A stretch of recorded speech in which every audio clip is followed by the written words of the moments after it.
Welcome, my fellow colleagues, to PMP 2000 to 2025. It's always a pleasure to be with you here today. Lots of you have been on this trajectory for over 25 years. That is a massive accomplishment. And the purpose of our meeting today is to talk about our journey, where we're headed, to share any accomplishments, to share anything that's in the pipeline as far as your next step in your project management career. My name's Phil Akinwale. I got certified like many of you did in 2005. I remember that day like no other. It was the 25th of June, and I was sweating bullets in that Prometric test center. And being able to come out alive as a PMP was one of the biggest accomplishments in my career. In fact, the biggest, because the PMP certification shaped my trajectory. For many of you, I'm sure you have the same thing to say. Some of you do not have the same thing to say. Some of you branched into totally different businesses or areas, but you held on to your PMP. So I applaud you. Today, we're going to take a look at the career roadmap that lots of us have taken as PMPs. So let's jump straight into it. I'll share a link in the chat where you can take a look at this career roadmap with me, and we can journey through the career roadmap together. So, taking a look at the PMP career lifecycle for most people, it starts off with this foundational step. I often refer to this as seeds of the PM journey. And just give me a quick second. I'm going to make sure that everybody is on because I see an unfavorable signal showing me that my Wi-Fi signal is low. But I'm hoping that you can hear me nonetheless. Okay. So the journey for most PMs, it starts off in the foundational stage with seeds of project management. When we talk about this aspect of seeds of project management, this is where people generally have the idea of going into the world of project management. It is like their first introduction to that world. Let me bring up a different page so that you can see it as good as possible. Okay, give me a second here. So that first journey for me in the seeds of project management, it actually just started off from my professor saying, Phil, you should probably write a paper, a dissertation in barriers to implementing project management systems. So I took him up on the challenge, wrote the paper, but I realized that the world of academia, writing a paper in project management, does not equate to having the experience necessary in industry. But nonetheless, it was a seed that was sown in my mind. And the moment I got the opportunity to take it up a notch, I did. And that's when I started looking for how to get into the world of the PMP. So let me share this with you. Give me a second. Okay, here we go. All right. So the foundational step is generally a build up from high school, first career decisions, and then for those people who are so exposed to the world of CAPM, they get into the world of CAPM, and then emerging professional, which is entry level work. This is where you get the junior analyst experience, coordinator, team lead. You kind of grow in that ascent. You learn by doing and building confidence. And ultimately, you get to your PMP milestone, which was my turning point right here. This is where I got certified. Certification day is a major milestone, and this is where you're now recognized as a professional project manager. For many of us, this was a pivotal step. But the problem that a lot of people have is they get certified as a PMP, And that is it. And what I mean by that is nothing happens. Nothing spectacular happens. They have the paper, but they feel no different. In fact, many feel like frauds. Let me just tell you the reason why many don't feel different. They're not practicing what they've learned, they're not practicing what they're certified in.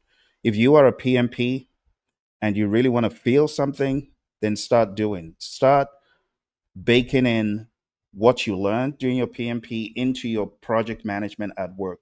Don't wait for the organization to say you must use Jira, you must use Confluence, you must use Microsoft Project. Personally, I believe that every PMP should be using one of those tools for at least 3 years after your PMP. Otherwise, how are you really going to say, I understand the world of scheduling or cost or scope or risk? You're not using these things. You're not developing a project charter. You're not developing a project management plan. And you tell me, Phil, they don't use that in my organization. Make it for yourself so that it hits deep. Project management plans, WBSs. Have you worked on a WBS with a team ever? And if the answer is no, I feel sorry that you are a PMP and you've never worked on a WBS, not even a dummy WBS. Then there's a problem.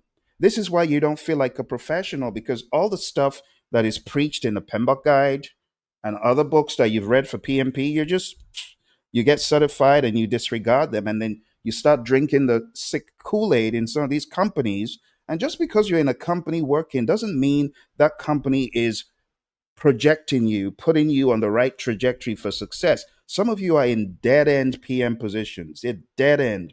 They're not giving you nothing. They're not giving you further education. They're not giving you leeway. They're not giving you leadership expansion. It's a dead end job. It's a paper pushing job. And we need to look how we can get out of those jobs, or how you can lead in those jobs. There's certain organizations in the Valley of the Blind, the one eyed man is king. Maybe you're the one eyed man and you're staying in the corner and not wanting to come out and say, hey, this is how you should do this. This is how this can be done. These tools exist. Oh, this confine, we call these multiple interrelated projects a program. You're not doing any of that. So, of course, it's going to be a dead end job. It's going to be as boring as hell because you made it so. You did nothing different. Take a look at my career. When I joined Honeywell, I was told what to do, but I realized there was a big gap. And the big gap was my colleagues, my peers, subordinates, and even higher than me in the organization. They were trying to take the PMP, and the PMP would swat them down like a fly, and they failed, and they were failing. Lots of failure, lots of failure. 2006, that must have been a bloodbath for PMP because people were failing like flies. When I got into Honeywell, I told my boss, I said, I know a thing or two about this. I might be able to help these folks. And his name is Jim Schaefer, rest his soul. Jim said, let me talk to my boss, Mark, about this. Jim goes off, talks to Mark. Mark says, oh, this is not a bad idea. Why don't we help Phil by bringing in a couple of pizzas? You know our people, where there's food, they're definitely going to gather. So we bring in the pizzas. And honestly, on Air Lane, I think it was building, what was it? I can't remember the name, 34, 31, whatever the case. That meeting room that afternoon, the first day I did PMP coaching for my peers, it was full. Because at Honeywell, they had this clause: if you want to go higher in the world of project management in this organization, you got to get your PMP. So, as the story goes, I got over 50 of my colleagues all around the world. I mean, it just started off in Airlane, but people started calling in from outside. Hey, people in Europe, can I join your boot camp? Can I join? By the time I was done, bear in mind, this was not my job. It was not my responsibility. 50 plus people certified. Why? Because one PMP decided he was going to lead.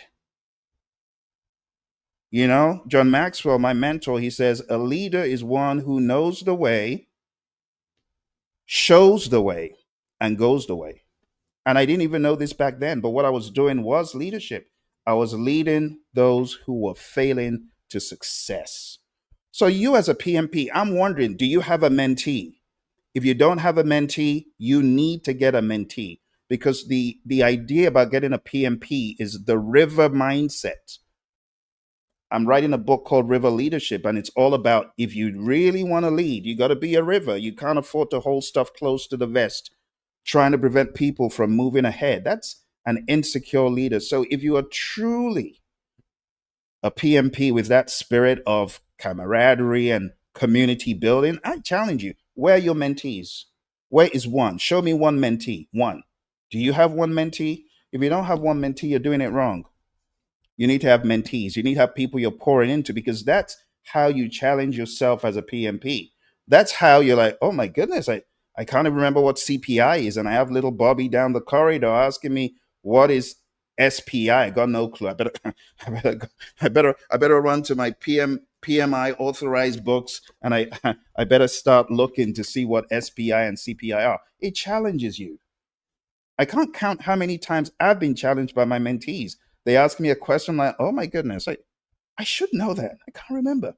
So have mentees. Secondly, if you've been a PMP between 2000 till current, you got certified 2000, or let me say between 2000 and 2010,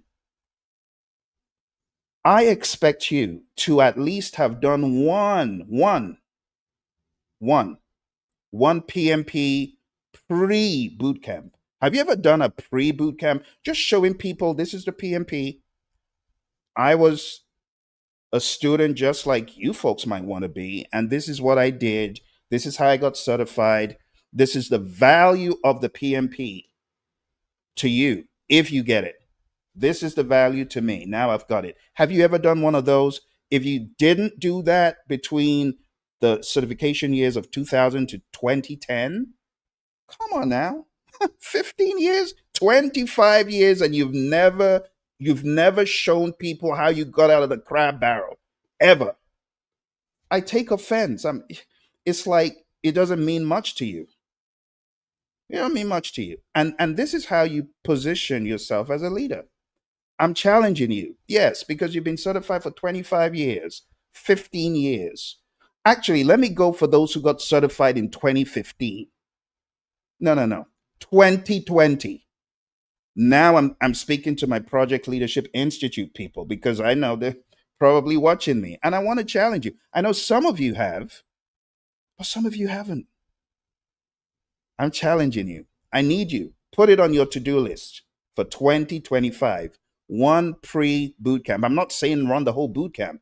Just in your organization, expose people to PMP. And if you've already done that for PMP, I'm challenging you. Do it for any of the other certifications that people have interest in. ACP, CAPM. How about vanilla flavored project management? Have you ever done a boot camp for that? So this is part of it. Let me be honest. My fulfillment as a PMP, it comes from knowing I am showing people the way. I'm helping people. I mean, I haven't been a PMP trainer all my life. I only amped it up when my boss said, Phil, this is your last day. There's your box. Go to your office, pack it all up. It's over, buddy. We ain't got no money. I was in a gaming company building a game for Stargate Worlds, and MGM was backing us up, and they were our cheerleaders, and we had the IP rights to do that. And all of a sudden, the axe fell, and that was Phil's last day. I looked for work for 9 months, couldn't find it. And that's what put me into the world of project management, of training as a career trainer. But before that, I had worked for the likes of Motorola and Honeywell and American and General Dynamics and Citigroup. But when the axe fell during the last recession, I had to reinvent myself. I couldn't find work. So I haven't always been a PMP or PM trainer. I worked as a program and project manager, IT effectiveness at Honeywell, defense and space at Honeywell, IT in Motorola. But as time went on, I realized this whole project management thing is great, but a lot of the people who train it, they're not pragmatic enough. So I was having all these thoughts, and then I started the PMBOK Audio Digest series, which I know a lot of people have used for their PMP, but it didn't start overnight. It started at Honeywell, me seeing my colleagues fail and getting uncomfortable. So, my charge to you, if you've been certified between 2000 to 2020 and you have not done a single pre boot camp, a single expose on project management, a single, hey, this organization is called PMI. They are awesome. If you are in the world of project management, this is what they can do for you. This is, if you haven't done any of that, start doing it today. Okay, I'm off my soapbox because people think I'm just being mean. I'm not being mean. I'm telling you what's going to help you thrive as a PMP. Okay, so when you get to this milestone, it is huge. It's a massive turning point. And I encourage you to really start living the PMP life, which is being proud of what you've accomplished and being a river. Now, after you've gone PMP, you're now going into your career expansion. And you got to make that jump from being a junior to a senior PM, not just in paper, but in mindset.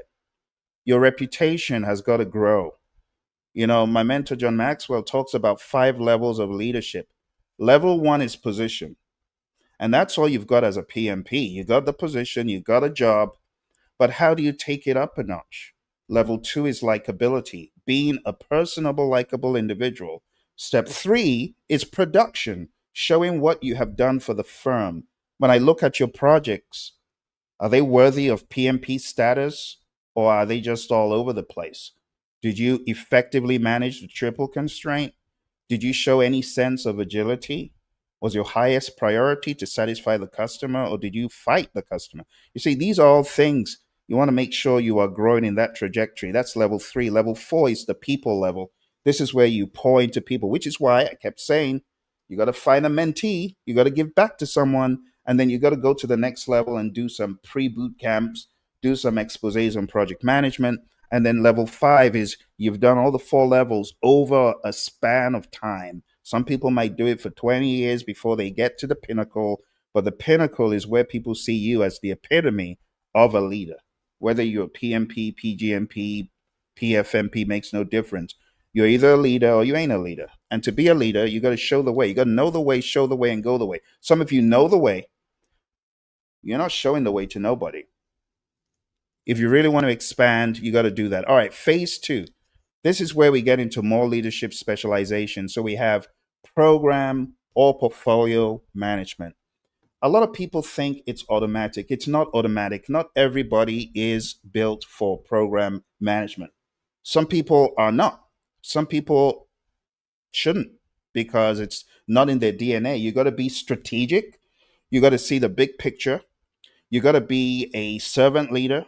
You got to be a community builder, insanely build community. And then you also have to be someone who is aware of governance and someone who can sit in a boardroom and speak to executives. Some people will melt if you put them in a boardroom. No, program and portfolio management is not for you. For those who are in this world or looking to go into this world, you're going to be leading large scale programs, many moving parts, so many moving parts. Your head's going to spin if you don't have it squarely on your shoulders as a leader. You got to drive business outcomes. You got to know how to delegate. So some people just stay lifelong program managers, and that's okay. Some evolve. If you are looking to evolve into this world and you are currently a PMP, I want to let you understand that we have a Program Leadership Institute certification coming up in 2026. Just go to Program Leadership Institute, programleadershipinstitute.com, and sign up for the program. If you are not looking to do any growth in that regard, you can still get one-on-one coaching at pmanonymous.com. Now, the reason why I'm showing you this is a lot of people fail to realize you could be a PMP, a PGMP, a PFMP, whatever you are, but you also need to develop yourself as a leader. And you also need to give back to yourself. It's not enough to say, well, I guess I'll just do the free PDUs on PMI's website. No, get a one-to-one coach. But look, if you cannot find a coach, if you can't find one outside the firm, maybe inside the firm. And I'm not talking about your immediate boss. Like when I was at Honeywell, there were people who gave attention to me. One of my coaches, his name is Durf, Arlen Durf. He showed me all this stuff and all the systems, and he helped me. And you need to have your own DERF in your organization. Who is coaching you? Who is mentoring you? Who is helping you? And I'm talking about senior executives, people who've been in the organization for a long time, people who know where all the bodies are buried, where everyone is. If you don't have someone like that in your corner, what are you doing? You need to be networking and connecting with those individuals. You see, this is why a lot of PMPs don't grow, because they're in an icebox all alone. You got to grow, you got to develop. For those of you that are on YouTube, I put a link right up there in the chat for you to share any questions. If you have any questions, drop me a comment and say, Phil, I put a question in the chat, and I'm going to check out those questions and answer them for you. Okay. But going back to the discussion about program and portfolio, yeah, you got to get some coaching, training, and mentoring. So if you go on down to programleadershipinstitute.com, you'll be able to get some. Operational leadership is another area some people are into. You could use your PM discipline to run a business unit. You could run a department, a division, and just focus primarily on efficiency, on execution, all the good stuff you learned in quality management, time management, stakeholder engagement, procurement, all that stuff will help you in operational leadership. So, what I like about the PMP is it gives you options. You don't have to stay stuck as a project manager. Some of you are like tired of it. I understand. How about evolving? Then we also have the world of product and innovation. And that orbit, you're switching lanes, applying project skills to product ownership, innovation, or tech leadership. Moving on to the world of PMOs, some of you have been fortunate to find yourself in the world of program management offices. And in a PMO or portfolio orbit, you could evolve into governance, reporting, enterprise level alignment, becoming a PMO director, VP of project management or portfolio management. You could get into the hybrid orbit. So while I was at Honeywell, I was in a hybrid orbit between project management, PMO leadership, and program management while I was there. So you could move through all of those orbits. You don't have to stay stuck. Some people get bored very quickly, and I understand, but you got to take the law into your own hands and build your own off ramp. Trust me, the organization is not going to come to you and say, hey, Phil, we got a job for you. No, you got to build your own off ramp. Okay.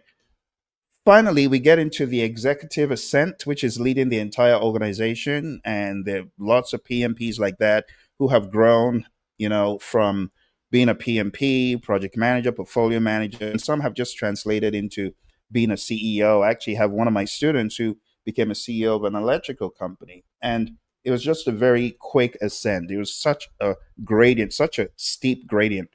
And some people just find themselves being called upon to come lead the entire firm. My question to you is, will you be ready? In order to get ready for things like that, you got to take the next step and learn more about leadership, learn more about program leadership, you know, and just get ready, because when opportunity knocks, it's too late to prepare. Some of you waiting for that job. Oh, I guess when I'll get a job opportunity. No, no, no. Go there now. Do it now. Do it now. So if you go to this site, the Program Leadership Institute site, just go to programleadershipinstitute.com. 2026. That's your year. That's your year. Some of you have been looking gingerly at this book for a while. Some of you have been looking at this book. Let me show you right here. Some of you have been looking at this book for a while, right? And you're wondering what exactly is in it. How can I grow in it? How can I develop? Or maybe the answer is in you taking a step. You need to take a bold step, and you need to come to our Program Leadership Institute training, which will get you in ship shape for your next big thing in your career. Some of you just need to take a step. So go on there and read more about the information. And if that tickles your fancy or you got any questions, do let me know. All right. Moving into the legacy phase, you're eventually going to get to the legacy question. And the legacy phase is mentorship, thought leadership, global leadership. And here, the PMP is no longer just a personal badge. It's part of the person's contribution to the PM community. So my question to you is, Are you thinking about the next step? Some of you been in it for 25 years. Some of you pushing 70, 75. You're not going to be doing this forever. So you got to ask the question, what's my next big step as a PMP? How am I giving back? Look, it's rather selfish to say, I guess I'll just retire, throw in the towel. Don't do that. Look, one of my students, he was pushing 70. Shout out to Helmut Lorette, pushing 70 when he got certified. He said, Phil, I'm doing this because I want to know what my project managers went through. This guy got certified at the age of 69.9. And he got certified and started an organization in retirement. Retirement. So he's out in Switzerland by the lake, but he didn't just want to chill, he wanted to give back. And that's what legacy is all about. So I'm challenging those of you who are in the throes of the last hurrah.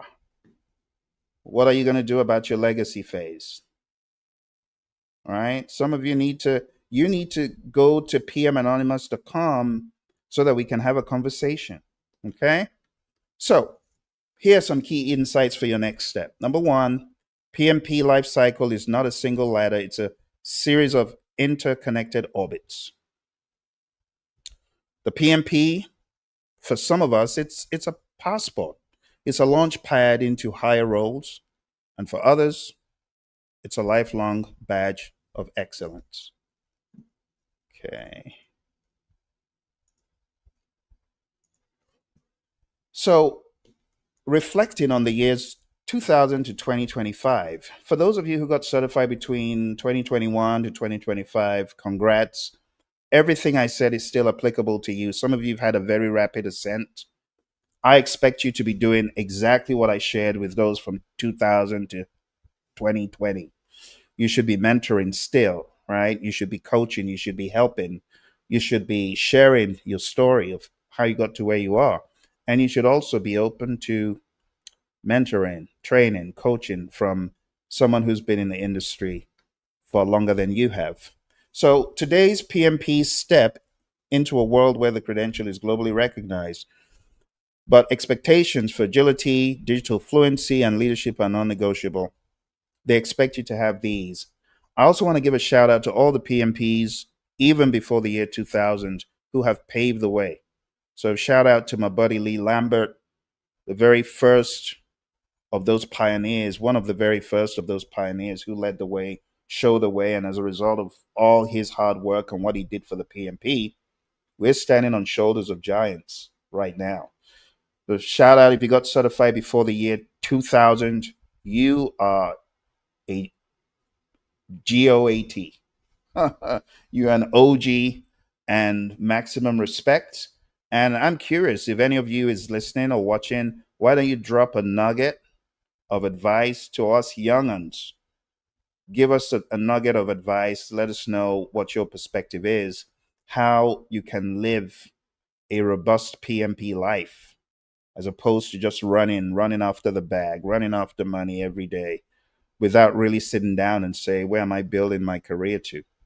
So if you're ready to master your next career phase, my friends, start with a CAPM. Click on that button if that's you. Earn your PMP. You can get coaching if you've already done your PMP and other things.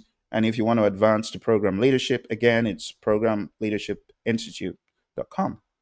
Down here at the bottom, I have various books for those looking to start their job on day one, prepare for interviews, how to become the best version of yourself as a PM, Agile in Hardware, how to succeed after the PMP, Scrum Leadership.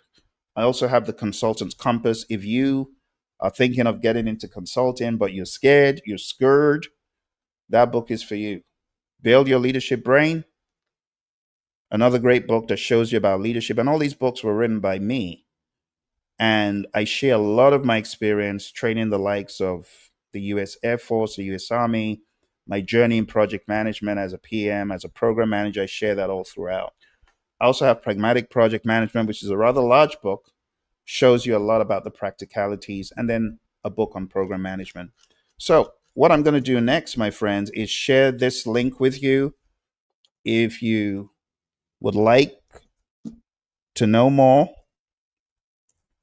feel free to send an email to the address at programleadershipinstitute.com. For the past 5 years, we've grown a lot of our leaders in the Project Leadership Institute. And now we're taking it up a notch in 2026. We're going from just looking at the linear dimensions to more 3D. That's how I see it. So whether you are in the world of portfolio, program, EVP, VP, having this knowledge about program management, program leadership is vital. So I'm going to be sharing with my buddy Roy Schilling 2026. We're going to be training you from two perspectives. You've often heard program management, right? In traditional, but a lot of people don't talk about program leadership in agile. So, what we're going to be doing in 2026, we're going to be bringing a hybrid view so that when you are a program leader, you're not thinking too hard. It becomes very evident how your program needs to be structured across all the projects in the program. If you're a portfolio manager, it becomes very evident how your program managers and project managers can help bolster that strategic objective you're trying to achieve. So there's three tracks for this curriculum. The first track is based on the book I wrote called Program Management Secrets. That's the first book that we're going to use. It has a lot of my pragmatic experience being a program manager in the likes of Honeywell and Motorola. The second book, you might have seen this around, is called The Standard for Program Management. This is from the PMI. I am going to deconstruct this book in a way you've never seen before. I'm going to give you a very, very simple mnemonic to run with right now. The mnemonic is simply for program management. You want to be a great program manager, you got to get a big soda pop cola. It's a trick. It's a trick mnemonic. Get a big soda pop cola just means G for governance, A for alignment, B for benefits, S for stakeholder engagement, and then P is for the program lifecycle, and then COLA, C, collaboration. So all throughout Q1, Q2 of 2026, we are covering this curriculum for your program leadership certification. If you want to be part of that, go to programleadershipinstitute.com, or you could go to programmanagementinstitute.com as well. All roads will lead there. But the third curriculum, this really excites me because for the past 14 years, I've been learning this curricula from my mentor, John Maxwell. So we're going to be combining this curricula to give you a very robust idea on how to be a real program leadership success. Part of this curriculum will also be from the 360-degree leader mastermind umbrella. So all of these are books you will be receiving. And at the end of June 2026, those of you who've come on the journey, you will be so glad you did, because it's not just the training and the education. We have a lot of hands-on interaction with like minds. So if you feel that you've been stuck in a vacuum, you've been in a silo, and there's really been no interaction with other PMPs or PGMPs, well, this will be a great opportunity for you. Okay. So at this point, I am going to take any questions that there are. Are there any questions, comments, or concerns? Because I do not see any in the chat. Let me do a very quick check on Instagram. And let me try to check all the others, because they should have come through if there were any questions. Let's see. Um,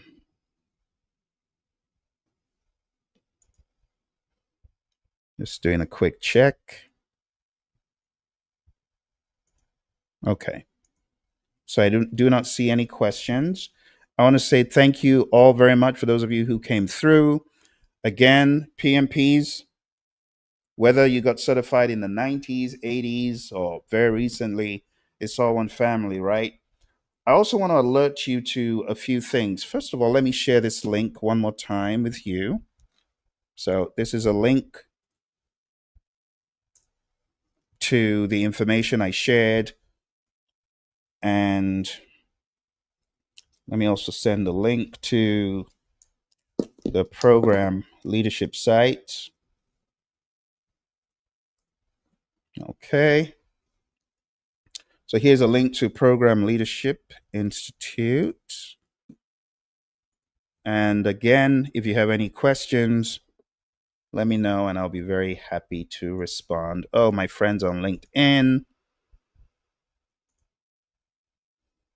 Let me also send that to you.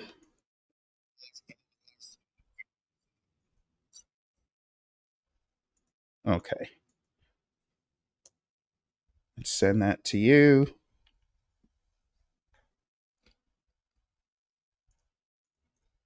All right.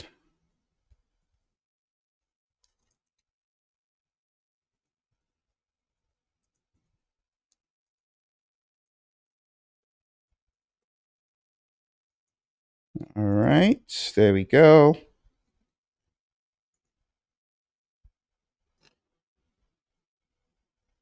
Okay. I think that's all the information for now, my friends. Any questions, comments, or concerns before I jump off the call? Okay. I'm going to assume there are none. Let's put these links on the screen so you can see them. So that's the first one for the Program Leadership Institute. And the second one for this presentation is this. That's the second one. Lots of text and numbers, but you can always freeze it and you can copy it from there. Okay. All right, my friends. Well, I appreciate you. I wish you all the very best. Make sure you're living your best version of yourself as a PMP. Take it up to the next level. Thank you very much. You take care, and I wish you all the best. Bye for now.